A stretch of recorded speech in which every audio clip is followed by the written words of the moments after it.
পিতা মাতাকে খুশি আমার দিকে তাকাই কও। ওই যদি পিতা মাতাকে খুশি কইলে কে খুশি হন? সকল দেবতা খুশি হন। দেবী দুর্গা ছেলেদের নাম কি? কার্তিক ও গণেশ। কে বাংলা ভাষায় রামায়ণ লেখেন? কৃত্তিবাস। আমাদের সবচেয়ে বড় উৎসব কি? দুর্গা পূজা। রাম কে ছিলেন? রাজা। দশরথের বড় ছেলে। কত বছর বয়সে শ্রী চৈতন্য হাতে খড়ি হয়? 5 বছর 5 বছর বয়সে। স্বর্গে কারা বাস করে? দেবতারা। দুর্গার নাম নিলে কি হয়? বিপদ আপদ চলে যায়। নিত্যকর্ম কি? প্রতিদিনের কাজ।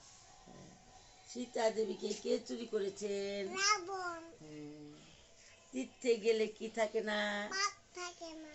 মন্দির কি? দেবালয়। তো গঙ্গা কি থাকো? গঙ্গা গীতা সাবিত্রী সীতা সত্তা প্রতিহত্যা বর্ণমূলী বঙ্গবিদ্যা কি সন্তা মুত্তেগিনী উদ্যমাতা চিত্তানন্দা ভবানী বান্তি নাসিনী বেদবুতুর এরা পরনন্দা কিলো আচ্ছা যাই কইব নে পরনন্দা করুনন্দা কদাস জ্ঞান মঞ্জরি।